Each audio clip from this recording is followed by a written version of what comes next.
MK times news में आपका स्वागत है। मैं हूं एमके आजाद। कांग्रेस पार्टी लगातार छक्के पे छक्के मारते हुए नजर आ रही है। एक तरफ कांग्रेस स्लीपर सेल को बाहर निकालने का पूरी तरह से इंतजाम कर रही है, तो दूसरी तरफ लगातार संगठन में विस्तार करते हुए नजर आने लगी है और नए नए चेहरे को शामिल किया जाने लगा है। तो कांग्रेस नई दिशा की तरफ बढ़ता हुआ नजर आने लगता है। तो समझ में आने लगा है कि कांग्रेस इस बार वो कांग्रेस नहीं है और कांग्रेस अपने आप को पुनः एक बार स्थापित होने के लिए एक बार फिर मशक्कत करते हुए नजर आने लगी है। यह कांग्रेस पार्टी का मल्लिकार्जुन खड़गे और राहुल गांधी की जुगलबंदी है कि तमाम चीजें आसानी से होता हुआ दिखता है। लगातार बड़े बड़े फैसले कांग्रेस पार्टी चुटकी भर में ले लेगी, इसका अंदाजा भी बड़े बड़े दिग्गज नेताओं को भी और राजनीति पर नजर रखने वालों को बिल्कुल इसकी आशा नहीं थी। लेकिन सब कुछ होता हुआ दिखने लगा है।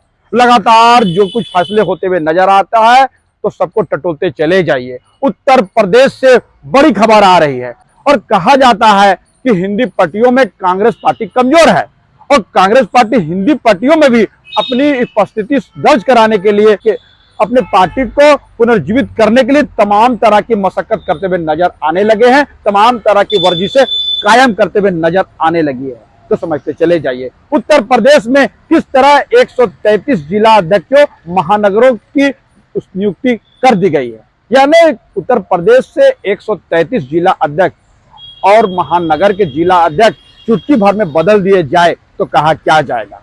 और बड़े बड़े दिग्गज नेताओं को भी दरकिनार कर दिया गया। और यह भी खबर है कि प्रियंका गांधी के नजदीक रहने वाले कुछ नेताओं की भी छुट्टी कर दी गई है, जो प्रियंका गांधी के साथ रहकर स्लीपर सेल का काम कर रही थी, जो प्रियंका गांधी के साथ रहकर कांग्रेस पार्टी को कमजोर करने के लिए भारतीय जनता पार्टी के स्लीपर सेल के रूप में काम कर रहे थे। तमाम लोगों को छुट्टी कर दिया गया है। एक एक का लिस्ट तैयार किया जा रहा है। कहा जा सकता है कि जब से अविनाश पांडे जी को उत्तर प्रदेश का प्रभारी बनाया गया है, तब से ही यह कयास लगने लगा था कि अविनाश पांडे जी लगातार कांग्रेस पार्टी को उत्तर प्रदेश में तैयार करने के लिए, मुस्तैद करने के लिए, संगठन को सशक्त बनाने के लिए तमाम तरह के प्रयास जरूर करेंगे, क्योंकि उनका कार्यकाल झारखंड में देखा गया। अविनाश पांडे जब झारखंड में आए तो उन्होंने झारखंड कांग्रेस को चुस्त दुरुस्त जरूर कर दिया। वो लोगों से संवाद कायम करते हैं, वो लोगों का फोन उठाते हैं, लोगों के व्हाट्सएप के सवालों का जवाब देते हैं, व्हाट्सएप को सीन करते हैं। यही तो अविनाश पांडे की खासियत है। तभी तो झारखंड के बाद उत्तर प्रदेश एक बड़े राज्य में अविनाश पांडे को प्रभारी का जिम्मेदारी सौंप दी। आसान बिल्कुल नहीं है। कहा जा सकता है कि अविनाश पांडे मेहनती है, लोगों से संवाद कायम करता है, जमीनी स्तर से लोगों को टटोलते हैं और पूरा फीडबैक और सही फीडबैक आला कमान तक पहुंचा देते हैं। अविनाश पांडे मृदुभाषी है, लोगों के साथ संवाद कायम करते हैं, लेकिन साथ साथ वो कठोर फैसले लेने के लिए भी जाने जाते हैं। कहा जाता है कि सिर्फ सॉफ्ट नहीं, कभी कभी हार्ड डिसीजन लेना भी कांग्रेस में अनिवार्य हो जाता है, जिसके लिए अविनाश पांडे पूरी तरह फिट है। वो जहां सॉफ्ट कॉर्नर अपनाते हैं तो कभी कभी हार्ड डिसीजन लेकर सबको चौंका देते हैं, और यही है अविनाश पांडे की खासियत। तो चलिए टटोल लीजिए 133 जिला अध्यक्षों की जिस तरह नियुक्ति हुई, जिसमें महानगर के भी अध्यक्ष शामिल है, तो टटोलते चले जाइए। बताया जाता है कि करीब 51 स्वर्णों को जगह दिया गया है, जिसमें 29 ब्राह्मणों को जगह दिया गया है जिला अध्यक्ष के लिए, तो 12 ठाकुर, 7 बनियों को और 2 कायस्थ और 6 महिलाओं को जगह दिया गया है। एक सिख को भी जिला अध्यक्ष का पद दिया गया है। तो समझते चले जाइए। लेकिन बड़ा दिलचस्प नजारे हैं कि जब राहुल गांधी जातीय समीकरण को साधने के लिए पूरी तरह से मुस्तैद नजर आते हैं, वो कहते हैं जिसकी जितनी संख्या भारी उसकी उतनी हो भागीदारी। तो उन्होंने करीब 35 जिला अध्यक्ष ओबीसी क्षेत्र से दे दिया। ओबीसी समाज से आने वाले 35 जिला अध्यक्ष को भी कमान जरूर सौंपा। तो समझते चले जाइए। और 30 जिला अध्यक्ष अल्पसंख्यक समाज से दिए गए हैं, तो जातीय समीकरण का पूरा ख्याल रखा गया है। तो समझते चले जाइए। 5 एससी, 2 एसटी और 6 महिलाएं शामिल हैं। किस तरह जातीय समीकरण को संतुलित करने का काम अविनाश पांडे के द्वारा किया गया, जिसको धारदार बनाने के लिए राहुल गांधी और मल्लिकार्जुन खड़गे ने खास दिशा निर्देश देकर रखा था। अजय राय ने लिस्ट जारी कर दिया। अजय राय के आने के बाद भी कांग्रेस पार्टी मजबूत होता हुआ दिखता है। तो टटोलते चले जाइए, क्या जातीय समीकरण के बल पर ही कांग्रेस आगे बढ़ेगी, इसको लेकर भी पूरी तरह से एक राजनीतिक गर्म होती हुई नजर आती है। कहा जाता है कि कांग्रेस कमजोर इसलिए हो गई क्योंकि वो जातीय समीकरण का ख्याल बिल्कुल नहीं रखती है। याद कर लीजिए, झारखंड में जिस तरह से भूमिहार समाज के प्रदेश अध्यक्ष राजेश ठाकुर बनाए गए थे, तो यूथ कांग्रेस के भी प्रदेश अध्यक्ष अभिजीत राज झारखंड में मौजूद है और महिला प्रदेश अध्यक्ष भी भूमिहार समाज से आती है। हालांकि अभिजीत राज चुनाव जीतकर यानी इलेक्शन से इलेक्ट होकर प्रदेश युवा प्रदेश के अध्यक्ष बने हैं, लेकिन दोनों का, राजेश ठाकुर जी का और महिला प्रदेश के अध्यक्ष का नियुक्ति तो कांग्रेस पार्टी ने किया था। जो और बिहार के अखिलेश सिंह भी भूमिहार समाज से आते हैं, उत्तर प्रदेश के अजय राय भी भूमिहार समाज से आते हैं, यानी एक बड़े क्षेत्रों में भूमिहार समाज को नेतृत्व दिया गया था और सवाल खड़ा होने लगा था कि एक ही समाज को इतने बड़े जिम्मेदारी दे देने से उनका समाज कांग्रेस के तरफ आ नहीं रहा है, तो उनको जिम्मेदारी देने का मतलब क्या है। तब से दिल्ली दरबार में एक बात गूंजने लगी थी कि जो कुछ भी होगा ध्यान में रखा जाएगा, यानी जातीय समीकरण को भी ध्यान में रखा जाएगा। और इसी की कड़ी थी कि राजेश ठाकुर को झारखंड से छुट्टी हो गई। तो समझते चले जाइए, और बिहार से भी अखिलेश सिंह की छुट्टी तय कर दी। जिस तरह झारखंड में राजेश ठाकुर की छुट्टी हुई, तो उसके जगह पर ओबीसी समाज से केशव महतो कमलेश को प्रदेश अध्यक्ष बनाया गया। तो बिहार से अखिलेश सिंह की छुट्टी हुई, तो एक दलित चेहरा राजेश कुमार को लाया गया। तो समझते चले जाइए किस तरह जातीय समीकरण को भी पूरी तरह साधने में कांग्रेस पार्टी लगी है। कहा जाता है कि जातीय समीकरण को साधने में कांग्रेस पीछे हो जाती है, जिससे बड़े वोट बैंक कांग्रेस से भिदक जाते हैं। तो समझते चले जाइए, लेकिन मल्लिकार्जुन खड़गे और राहुल गांधी की जुगलबंदी तमाम चीजों पर बारीकी से नजर रखे हुए है। सिर्फ हिंदी पट्टी ही क्यों, और पश्चिम बंगाल में भी कांग्रेस पार्टी बड़ा कुछ करने की योजना पर काम कर रही है। कहा जाता है कि आने वाला समय में आपको देखने को मिलेगा कि पश्चिम बंगाल में भी अमूलचूल परिवर्तन कर दिया गया है। तो समझते चले जाइए, कोई बड़ी बात नहीं है। बड़े बड़े फैसले चुटकियों में अब कांग्रेस में होता हुआ दिखता है। कांग्रेस के स्लीपर सेल को बाहर का रास्ता दिखाया जाता है। तो मैं बात कर रहा था प्रियंका गांधी के भी नजदीक रहने वाले कौन कौन लोगों को उत्तर प्रदेश से छुट्टी दी गई, आप समझते चले जाइए। सबसे बड़ा नाम आ रहा था संदीप सिंह का, और याद कर लीजिए संदीप सिंह को, जो प्रियंका गांधी के निजी सचिव के रूप में योगदान कर चुके हैं। और कहा जाता था कि जब प्रियंका गांधी प्रभारी उत्तर प्रदेश की बनाई गई थी, तो सबसे ज्यादा फैसले संदीप सिंह ही लिया करते थे, और संदीप सिंह के इशारे पर ही प्रियंका गांधी बड़े बड़े फैसले लेती थी। और याद कर लीजिए किस तरह संदीप सिंह संदेह के घेरे में आते चले गए। अर्चना गौतम के साथ संदीप सिंह ने क्या किया था, अर्चना गौतम ने इस मामले पे मेरठ में एफआईआर तक दर्ज कराई थी। तो समझते चले जाइए, विवादों से नाता संदीप सिंह का पहले भी रहा। तो समझते चले जाइए, एक पत्रकार से उलझने के मामले में भी संदीप सिंह संदेह के घेरे में आए थे। तो संदीप सिंह तमाम बड़े फैसले इसलिए भी ले लेते थे कि प्रियंका गांधी उस पर विश्वास करती थी। लेकिन संदीप सिंह लेफ्टिस्ट विचारधारा के बताए जाते हैं, और लेफ्टिस्टों का उत्तर प्रदेश में बड़ा कुछ है ही नहीं।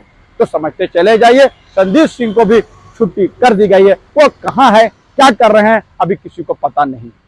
तो याद कर लीजिए, दूसरे नेताओं को टटोलते चले जाइए, मोहित पांडे को भी आप टटोलते चले जाइए। और मोहित पांडे को भी प्रियंका गांधी ने बड़ी जिम्मेदारी दी थी, और वो भी प्रियंका गांधी की कोर कमेटी के एक महत्वपूर्ण हिस्सा माने जाते थे। मोहित पांडे को भी छुट्टी कर दी गई है। तो याद करते चले जाइए शाहनवाज आलम का, किस तरह शाहनवाज आलम युवा नेताओं में उनकी गिनती होती थी, और भी प्रियंका गांधी के कोर टीम का एक महत्वपूर्ण हिस्सा हुआ करते थे। तो प्रियंका गांधी ने उस पर विश्वास करके उत्तर प्रदेश के अल्पसंख्यक विभाग के अध्यक्ष बना दिया। लेकिन ये सारे लोग कुछ कर नहीं पाए, और यह सब कुछ कांग्रेस को नुकसान करते हुए नजर आए, और प्रियंका गांधी ऐसे नेताओं से अपने आप को अलग करते हुए नजर आने लगी। तो कहा जा सकता है कि तमाम लोग जो उत्तर प्रदेश में हो चाहे दूसरे राज्यों में है, वो काम तो कांग्रेस पार्टी में करते हैं, नजर आते हैं, लेकिन उनका दिल दूसरे दलों के लिए धड़कता है। कांग्रेस के लिए कोई समर्पण बिल्कुल नहीं देखता है। एक बड़ी फहरिस्त है जो कभी प्रियंका गांधी के महत्वपूर्ण हिस्सा हुआ करती थी, यानी प्रियंका गांधी के कोर कमेटी का हिस्सा हुआ करती थी, और उत्तर प्रदेश से वो ताल्लुक रखता था, तो तमाम लोगों की छुट्टी कर दी गई, और प्रियंका गांधी के कई लोगों को इस कमेटी में भी जगह दी गई। आप समझते चले जाइए। लेकिन जिस तरह जातीय समीकरण को ध्यान में रखा गया है तो समझते चले जाइए आने वाला वक्त में पता चलेगा कि उत्तर प्रदेश और बिहार में किस तरह कांग्रेस पार्टी सरवाइव कर पाती है, क्योंकि बिहार के बाद उत्तर प्रदेश का चुनाव होगा, उससे पहले पश्चिम बंगाल में चुनाव होगा। चुनाव से इतना महीने पहले कांग्रेस इस तरह मुस्तैदी के साथ चुनाव में उतरने के लिए तैयार होती भी दिखेगी, इसका अंदाजा भी बड़े बड़े राजनीतिक विशेषज्ञों को बिल्कुल नहीं था, लेकिन अब यह लगने लगा। तो भारतीय जनता पार्टी के इस मिथ्या को भी उन्होंने मिथ्या साबित कर दिया। जो कहा जाता था कि भारतीय जनता पार्टी ही चुनाव से पहले ही चुनाव की तैयारी में जुट जाती है और कांग्रेस पीछे रह जाती है, कांग्रेस पार्टी चुनाव में ही एक्टिव होती है। लेकिन इस बार सब कुछ अलग अलग होता हुआ नजर आने लगा। एक नया परिदृश्य के साथ कांग्रेस पार्टी सरवाइव करने के लिए पूरी तरह से मुस्तैद नजर आने लगी है। और जिस तरह से बिहार विधानसभा के चुनाव नजदीक है तो कांग्रेस पार्टी लगातार डिसीजन पर डिसीजन लेते जा रही है, तमाम तरह के चौबे छक्के मारते हुए नजर आने लगी है। तो कहा क्या जाएगा, समझते चले जाइएगा। युवा प्रभारी कृष्णा अल्लावरू कन्हैया कुमार को बड़ी जिम्मेदारी देना, पप्पू यादव को जिम्मेदारी देने की बात होता हुआ नजर आने लगा, तो उनके बेटा सार्थक रंजन को भी जिम्मेदारी देने से पीछे नहीं हटना। तमाम चीजें अपने आप में यह दर्शाता है कि कांग्रेस पार्टी लगातार बिहार में अच्छा करते हुए नजर आने लगी है। और नौकरी दो और पलायन रोको के कार्यक्रम के तहत जिस तरह से कन्हैया कुमार और यूथ कांग्रेस और एनएसवाई का जुगलबंदी काम करते हुए नजर आता है, तो बिहार में युवाओं का एक फौज तैयार किया गया है और राहुल गांधी ने इस पर खास नजर रखी है। प्रियंका गांधी ब्रिगेड भी पूरी तरह से बिहार में मुस्तैदी के साथ काम करता हुआ नजर आने लगा है। कहता है कि 1990 के पहले वाली कांग्रेस फिर एक बार बनने के लिए पूरी तरह से तैयार है। अब उनको गठबंधन की ज्यादा जरूरत नहीं है। लालू प्रसाद यादव के इशारे में काम करने वाले तमाम कांग्रेसी स्लीपर शेरों को औकात बता दिया गया है और औकात बताने की प्रक्रिया पे कांग्रेस बढ़ता हुआ नजर आने लगा है। कहा जा सकता है कि कांग्रेस बिहार में, उत्तर प्रदेश में और हिंदी पट्टियों में भी अपनी भूमिका और संगठन को मजबूत करने के लिए, सशक्त करने के लिए और जातीय समीकरण को साधने के लिए तमाम तरह के उपाय करते हुए नजर आती है। और आने वाला वक्त में आप देख सकेंगे कि कांग्रेस बड़े बड़े फैसला चुटकियों में कैसे ले लेती है। आपको ताज्जुब होगा जब बड़े फैसले करते हुए राहुल गांधी नजर आए। कहा जा सकता है कि जिस तरह प्रियंका गांधी के नजदीक कुछ कोर कमेटी के लोग स्लीपर सेल का काम करते हुए नजर आते हैं, तो राहुल गांधी के साथ में भी वही बात नजर आते हैं। सवाल यह उठा है कि राहुल गांधी की कोर कमेटी में रहने वाले कुछ स्लीपर सेल पर कार्रवाई कब होगी। राजनीतिक गलियारों पे इसी बात का चर्चा है, लेकिन आशा यह भी किया जा रहा है कि जिस तरह कांग्रेस दनादन फैसले ले रही है, चौवा छक्के मारते हुए नजर आती है, तो संभव है कि राहुल गांधी की टीम के स्लीपर सेलों पर भी कार्रवाई संभव होता हुआ नजर आने लगे। और उत्तर प्रदेश का जो मैसेज है, यानी जिला अध्यक्षों की नियुक्ति, नए जिला अध्यक्षों की नियुक्ति के साथ साथ यह संदेश है कि कांग्रेस पार्टी नए लोगों को जगह देने जा रही है, तो जातीय समीकरण का ख्याल रखते हुए नजर आती है। अगर यही कुछ बिहार में होता हुआ दिखेगा तो बिहार विधानसभा चुनाव में कांग्रेस की उपस्थिति सबसे बेहतर हो जाएगी। इसको लेकर भी बिहार में चर्चाएं शुरू हो गई। तो हमारा छोटा सा विश्लेषण आपको कैसा लगा, अपने कमेंट्स जरूर कमेंट्स करें। और जिन्होंने अभी तक न्यूज को सब्सक्राइब नहीं किया उससे विनम्र निवेदन की सब्सक्राइब जरूर कर दे, संभव है शेयर कर दे, ज्वाइन का बटन है, आप आर्थिक सहयोग भी कर सकते हैं ताकि हम आपके लिए इसी तरह के वीडियो लाते रहे। तब तक के लिए हमें विदा दीजिए। जोहार।